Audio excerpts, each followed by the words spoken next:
I'm going to be cutting some cross braces, 1.5 by 1.5, and these are going to be 18 inches long. And I have a stop block here measured out at 18 inches right here. So the stop block on the fence is so it doesn't bind when I make the cut on this side. And then I have, this is a 1.5 by 1.5 square dowel poplar that I got at I got at Lowe's Home Center. And this is a laminated one. It's 2 pieces. And this one I have it marked front and an S for the side because I need the front to be exactly 18 inches wide. Now this is 36 inches, so the side, because of the 1/8 inch saw curve, is going to be 17 and 7/8. So the side is going to be a different size than the front. So other than that, it would be perfectly square. So I need a total of 32 of these. And this is how we do it. So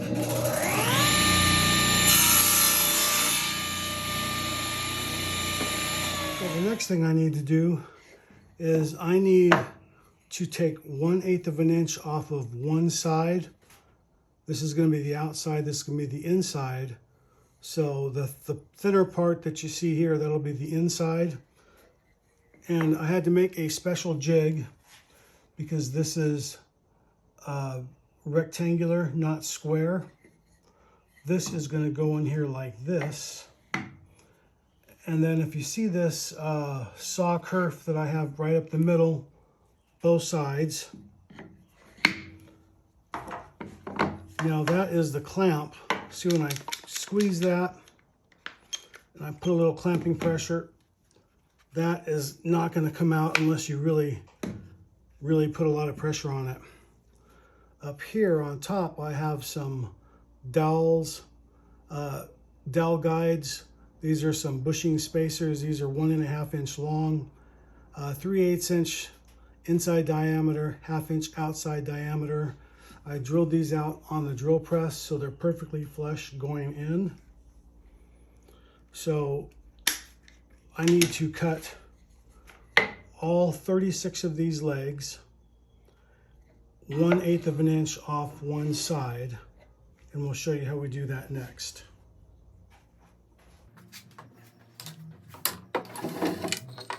So this is my pattern.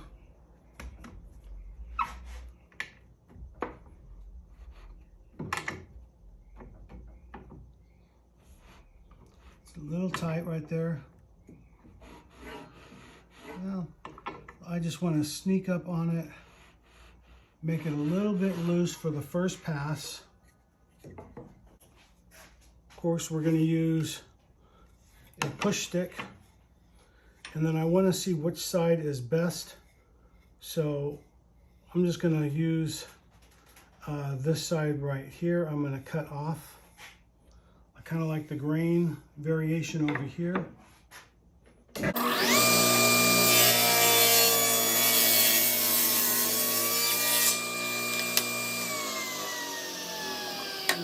That's really good. So I'm happy with that. If I squeeze that, it's nice and tight when I give it a good squeeze. So perfect, and you can see what that looks like when you put that against there. That looks really nice and feels really good. So I will cut the rest of these off camera that I have to do. Okay, this is all of our cut wood so far. These are all the front. These are all 18 inches. These are the sides. These are 17 and 7/8. They would be the same except minus the 1/8 inch saw kerf cut. These are the legs for the 3 different size racks. These are 18-inch legs. These are 11 and a half inch. These are 9.5-inch legs. These are the jigs. This is the jig here that we're going to use next to drill all of these for the dowels on the ends. And then I also have a couple other jigs. These are for the legs. And if I looked at the bottom of one of these 18-inch legs, this goes on the inside of the leg like this. That gets clamped in place. This jig goes on the bottom of the inside, the same thing. So this leg is going to get drilled in 8 different places, so that the reason I made the jigs exactly alike, all the drill holes will be the same on every leg, every position. It's just the same process from one leg to the next. On the middle and top leg, it's just going to be using this jig like this, clamp this in place, drill, drill, done. And then the same thing with the smaller leg, clamp this, and then drill on both sides, and then we'll be done. These jigs are a little more involved. These are basically 3 90-degree angles. I have some cutouts here on top and bottom. These are for the clamps. This has a square on the inside for the leg. That keeps that in place. So this is 90 degrees here. From here to here is 90. From here to here is 90. And from here to here is 90. So all 3 angles at 90 degrees. I'll show you what these do here in just a second. This is a prototype of the bottom rack. The middle and top rack is going to be identical, just smaller, without these legs on the bottom, or without the cross supports on the bottom. So these have dowels in the corners from here to here and here to here. And how this jig works, like I showed, this groove here goes on the inside of this leg like this.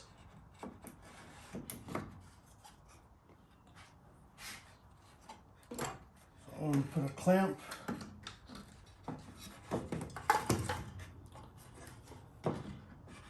Easier said than done.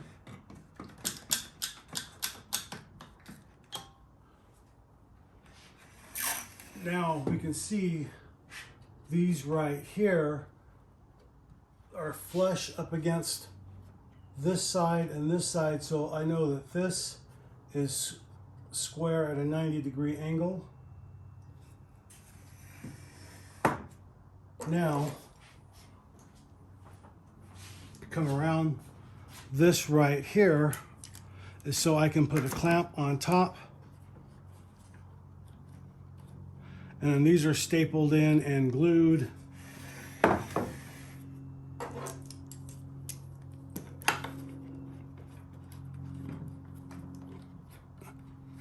And then there. So that is how that jig works. I know you can buy similar type jigs at Rockler or someplace else online. You can spend a fortune on jigs, or you can just make some out of scrap wood yourself. So that is what I opted to do. Because poplar isn't really a super hardwood. I came up with these corners. You can see the groove.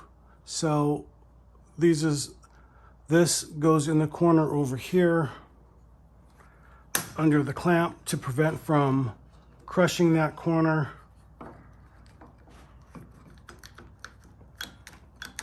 Sort of like that. So that is what all those clamps look like. And it's basically designed to keep everything square all the way around at one time. Now that I got all the clamps taken off, we can pull this apart and you can see how I've got some holes right there and some holes right there. This is the drill depth for that. Now these have to be longer here because of the corner. This goes in this far, and on the other side it does the exact same thing. If they went in halfway on both sides, they would actually hit and we would drill into one into the other. So that's why this is a little bit shorter on one side. And you can see how many dowels we're using.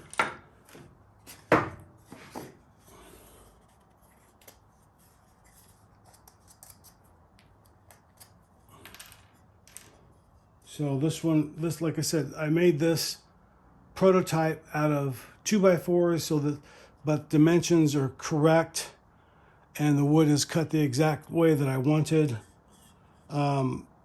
So each leg is going to have 8 holes drilled.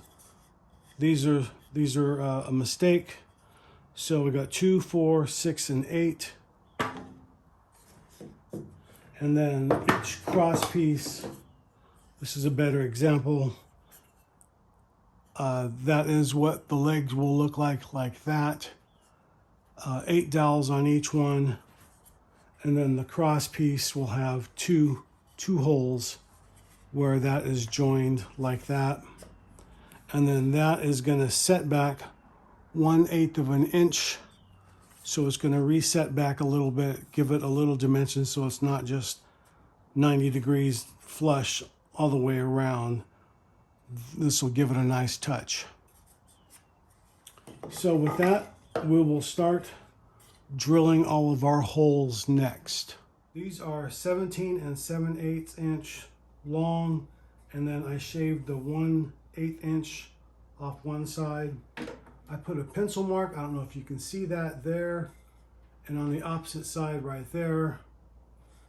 And then that is going to be where this line is here for those 2 holes, so that I know that when I put it in right here, I'm going to put a line just for a visual reference that I know that that is correct.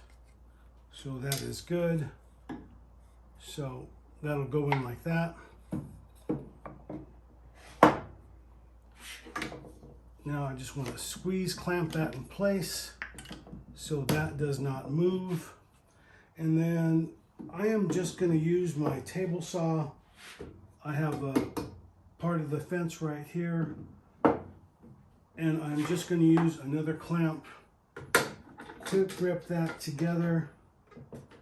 So now this leg is secure to the table saw. I don't have to put anything underneath it. And then I'm just going to use my corded drill.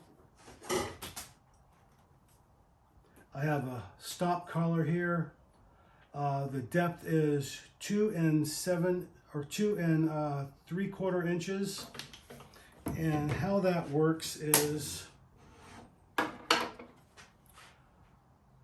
this block right here is the thickness of one of these, like this right here. Do it like this.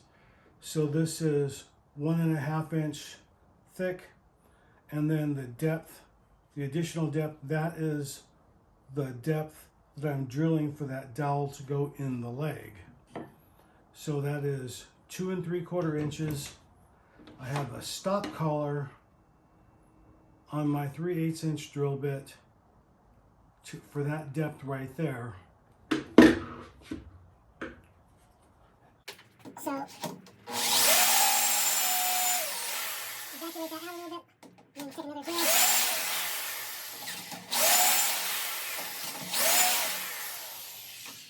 That's a little loud. And sometimes that will get built up on the bottom, so you got to make sure that gets cleaned out. So that is what those holes look like. Now I just got to do that on both sides of each piece of wood 32 more times, or 31 more times. Of course, we'll do that off camera. So the first thing I want to do is I want to drill the legs for the top rack. And you can see I got 2 holes drilled here, 2 holes drilled here. And I had to end up flooding the top right here with thin CA glue. And the reason being was the first drill hole, it was binding a little bit for some unknown reason. And then it started to get a little weak on top, started to actually kind of explode out the side. So anyway, prior to doing the next ones, what I ended up doing was I marked all the legs and then flooded all the blanks. I did that early this morning so it would have the whole day to dry naturally without spraying any activator on it. I didn't want all the bubbles to have to file or sand off after the fact. So anyway, how this works is pretty simple. Well, this is the top of the leg for the racks, the jig. And you can see I have 2 of those spacers here, just like we used in this. These are stainless steel 1/2 inch outside diameter spacers, 3/8 inch inside diameter spacers.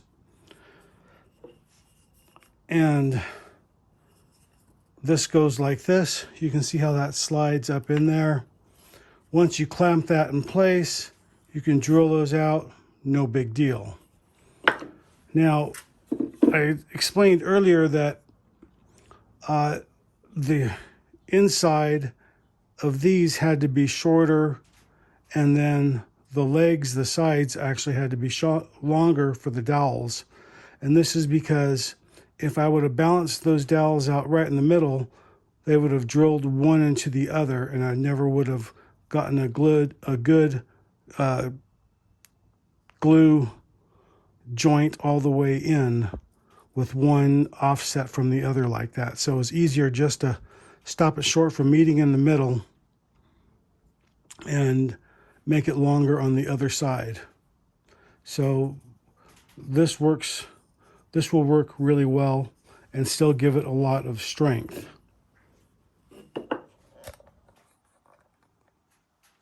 These are all the holes we drilled on the legs. Got one side drilled there, and just the opposite, the same thing. 32 legs. That's 64 holes on one side.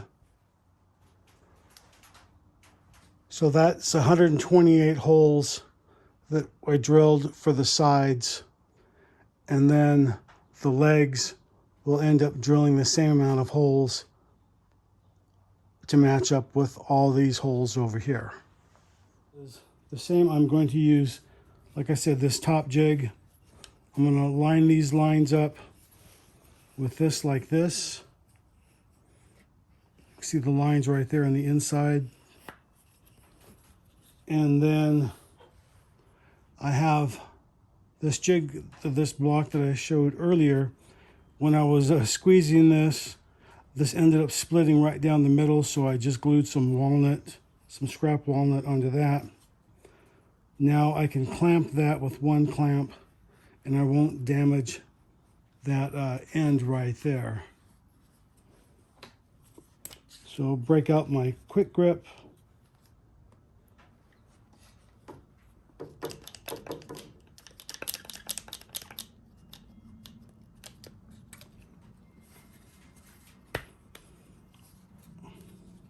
Make sure this is flush on top and good and tight.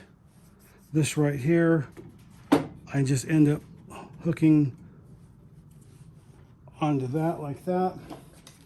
I use another quick grip.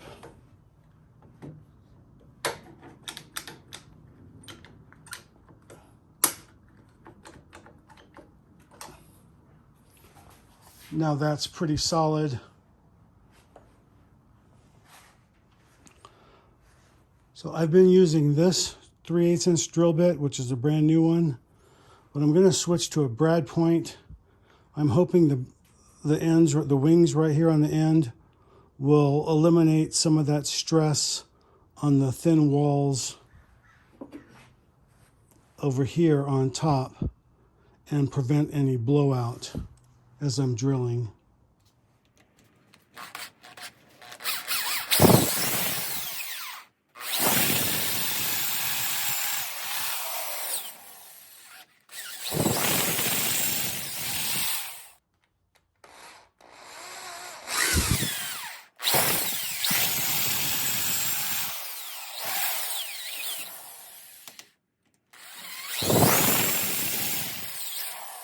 Seems like that fought me quite a bit. Well, we'll see what it looks like at least.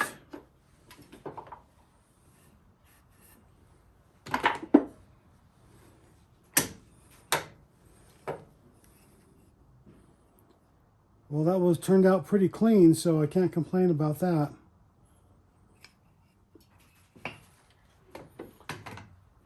All right, 31 more to go. So I actually ended up opting for 3 clamps instead. 1 on each side on top, and then 1 on the bottom to hold it in place. I think that will work out a lot better. Okay, so this is the top of the leg. This is the bottom of the leg. This is a new jig. This one has a little bit of a spacer on the bottom. I have a smaller gap from here to here.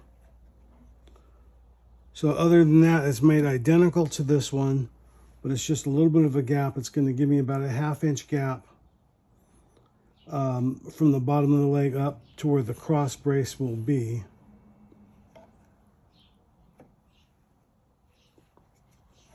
So that goes on there just like I had it. And then I'm going to drill 8 of those holes per leg, and there are 8 legs total.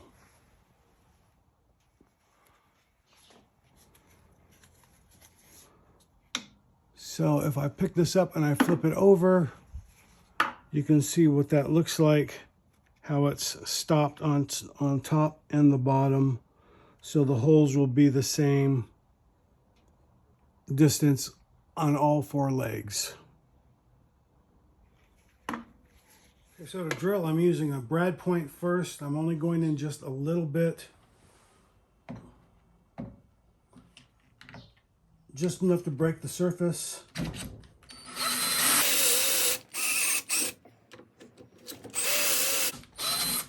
Maybe a 1/4 inch.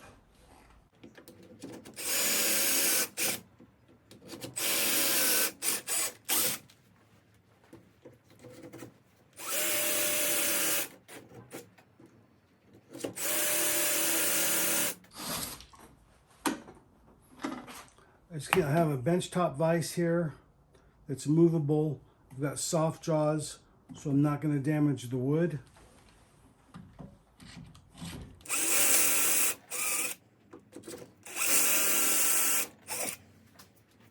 Now I'll switch drills. It's my corded drill with the stop collar.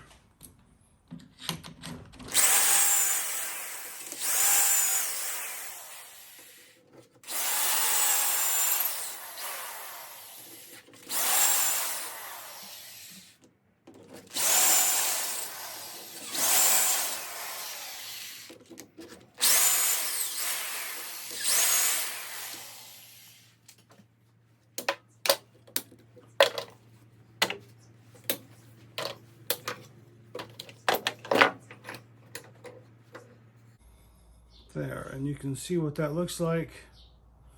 And you just gotta love jigs. They make your life a lot easier. All right, so these are the legs. Those are all drilled. This is the bottom, this is the middle, and then this is the top. And then if I swivel around, this is the other part, the bottom of the leg. The middle and top, they don't have holes drilled because there's no cross braces on the bottom. Only the bottom legs have the cross braces. So the next thing I'm doing is marking these on the bottom like this. This is the bottom of the side, and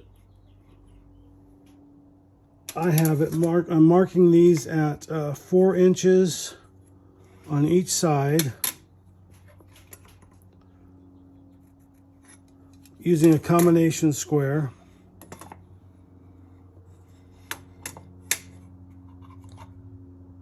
And then this is where I am going to be drilling the bottom so that I can get the hardware attached when I attach the tabletop.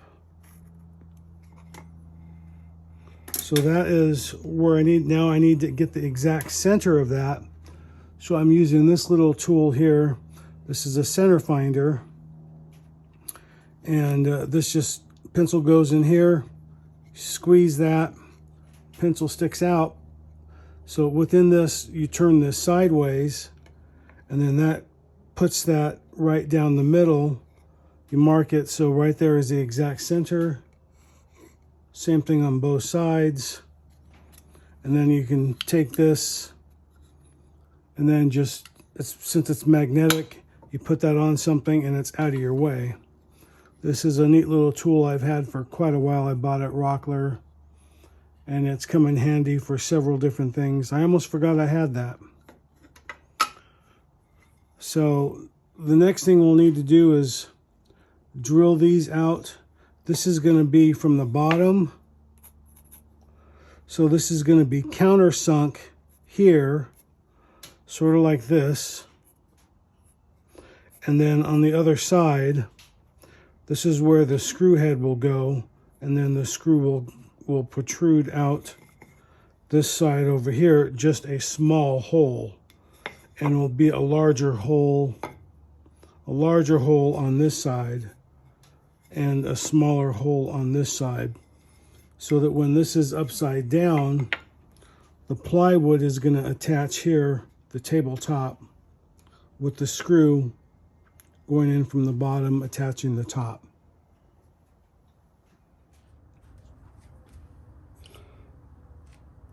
In the drill press, I have a drill bit for a Craig jig, and I have it set to a depth from here to here at 3/4 of an inch. What that looks like is this right here.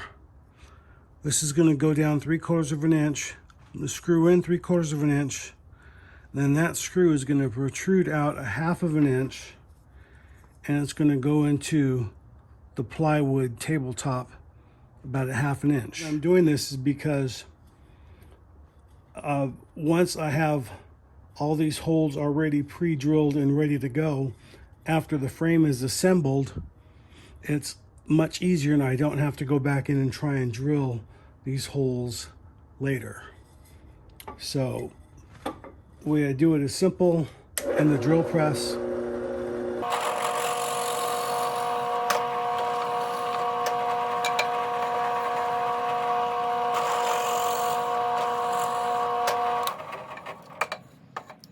and you can see what that hole looks like. Now they're even on both sides. Like I said, they go down halfway, 3/4 of an inch. This is the basic glue up configuration. This is the middle rack. I have 16 clamps on this. And you can see these are the corner jigs that I made that are 3 90-degree angles. One there, here on top. It's held in place with a quick grip on the inside with these 45 blocks that keep the that have a relief cut out.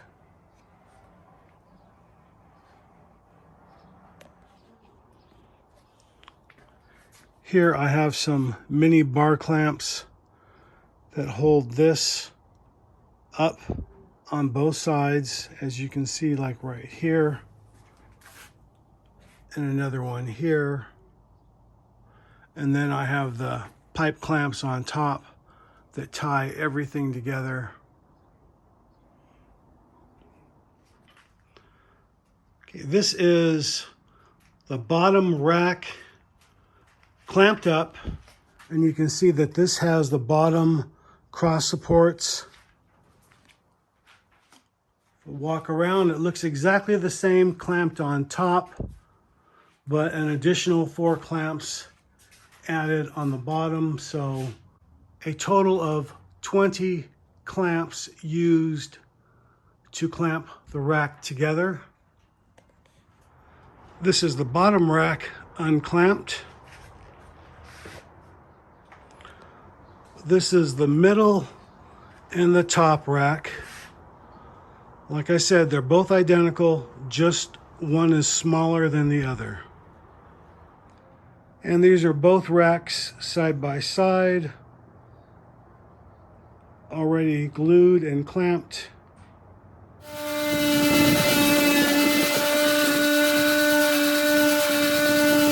not going to be using a rip fence for this. I'm just going to be using the pilot bearing instead. And then for a push stick, I'm using this old float that I've used for several different things when it comes to the router. It grips the wood really well and keeps your knuckles away from this.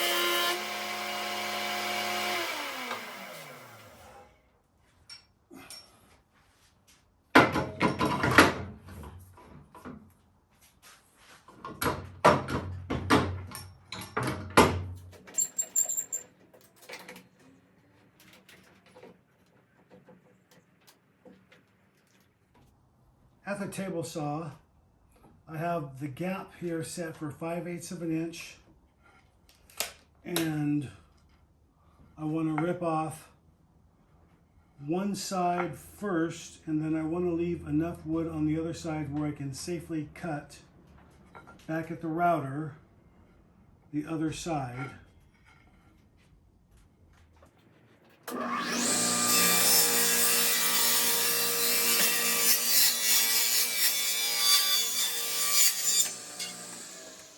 Using my Delta router shaper table that's attached to my table saw, I have a Roman OG router bit, and you can see the profile that I am using here. And off camera, I cut 24 of those pieces, and these are 5/8 inch wide, like this right here, 5/8 inch from this side to this side. And these will be used as an edge banding on the plywood. I'm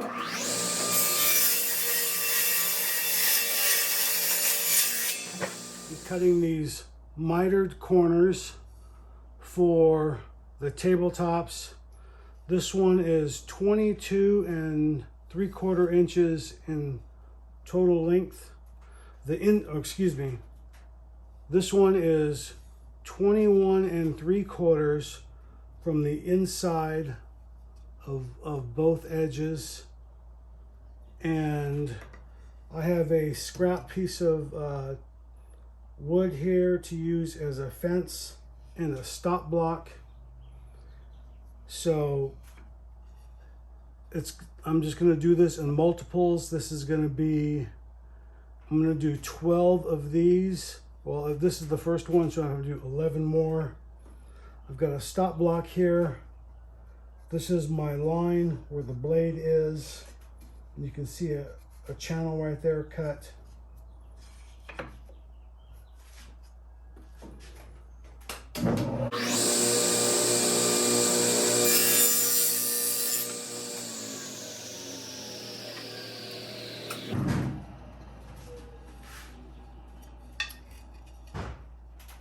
So that is our first cut. Our next one is over here on the end. So in order to get this cut right, this is going to be flipped over upside down like this. I have a miter saw, but I didn't feel like digging it all out. So it's just as easy to use the table saw.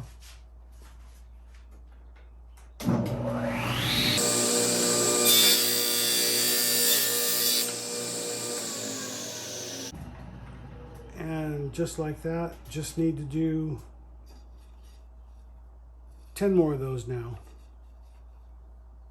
And then we'll do the same thing with the others for the other side, and it's just a little bit smaller. Next, I'm going to add the trim around the plywood like this.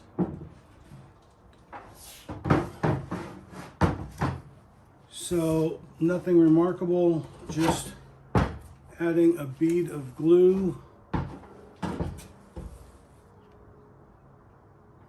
both surfaces.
Move that to a flat surface.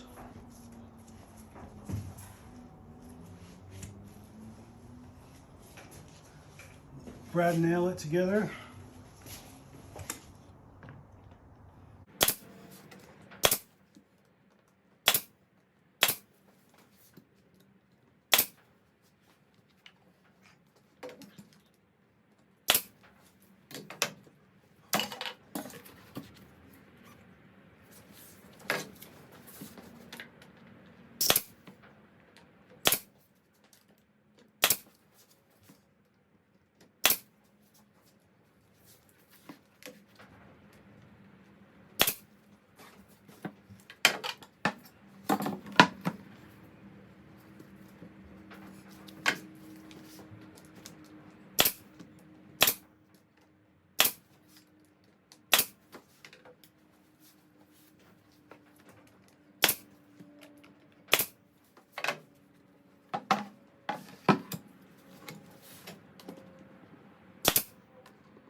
Minwax solid color stain. It's a water-based finish.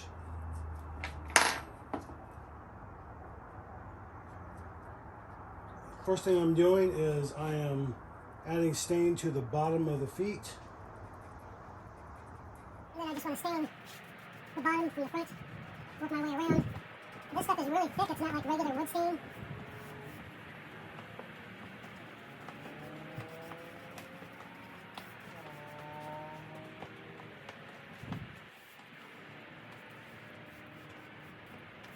I'm not pre-treating the wood on these, on the tops I will be.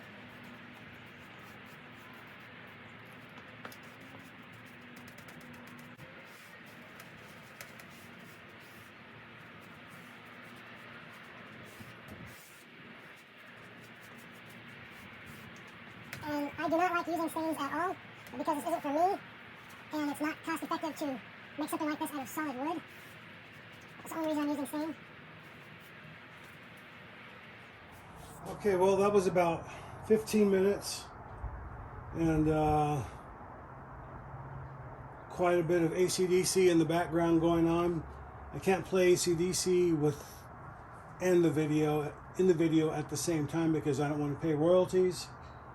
So if you're watching this, watch whatever music you like as background music. But anyway, you see how that looks. We got that. Sorry for the chalkboard noise like that, and you can see what that looks like underneath, and you can see why I have those now. It makes it easier to spin and keeps them off the ground.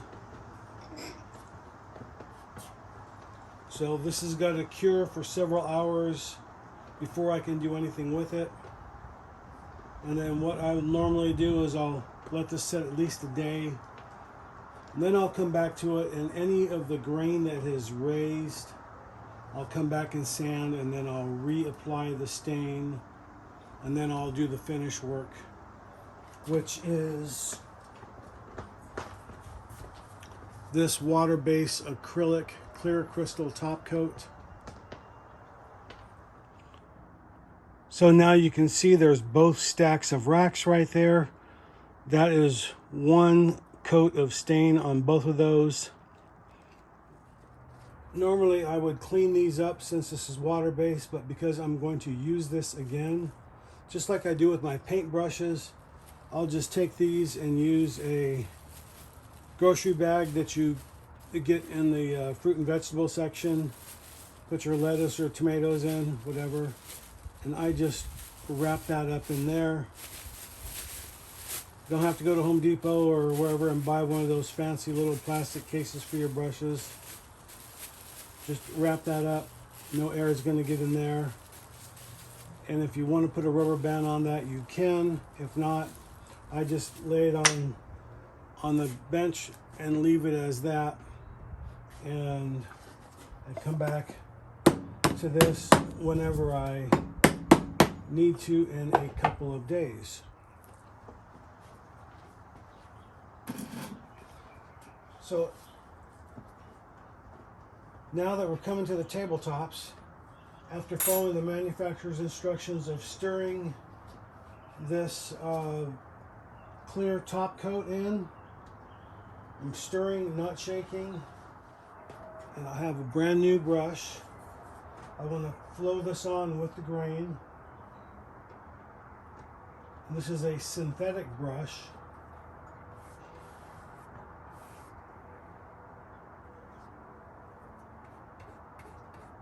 And I'm putting this on just to raise the grain, and then I'm going to sand it off. It says you can sand it off in a few hours.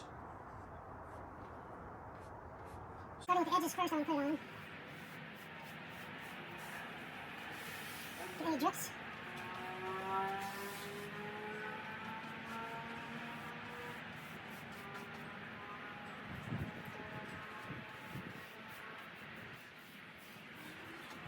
And again, this is one of the reasons why I'm not fond of staining, but finishing is the most crucial part.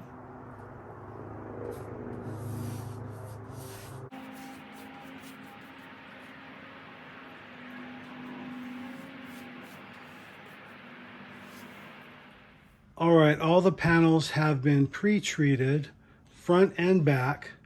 And you can see there's a little bit of a glare on that. The next part, we're just going to sand them with the orbital sander. And I'm going to be using 220 grit. Now we're going to sand the wrecks. I put one coat of stain on, and this is still a little bit rough. So I want to hit this with 220 and then just smoothen out all that grain that was raised. And then we'll put another coat of stain back on that. This is one of the racks, sanded and ready for another coat of stain.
This is the water base polyacrylic finish.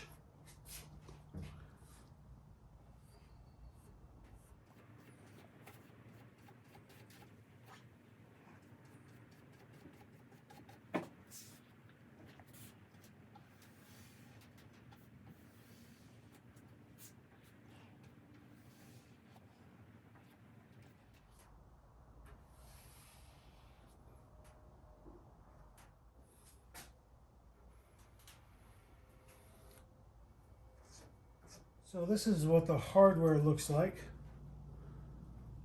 And let's see, that goes on like this.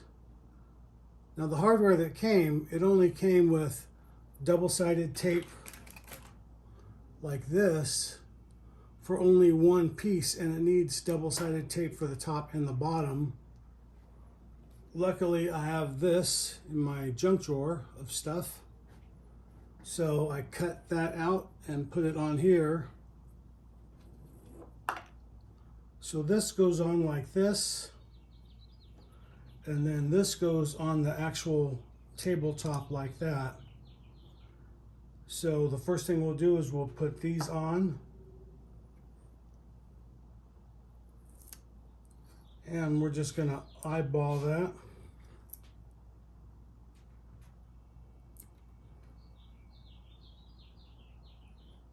And that looks really good. Now these are also adjustable. You can turn those and make those higher and lower. So we'll put the rest of those on real quick. And those won't move. All four of those are on. We'll get the other tabletop up here. So this is the middle tabletop. I want to be sure that I have the front in the same space. So we're going to flip that over.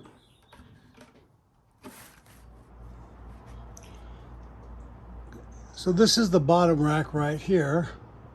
This is the middle rack. And you can see how I have the hardware here. If I lift this up, that sits inside those 4 holes in those pegs.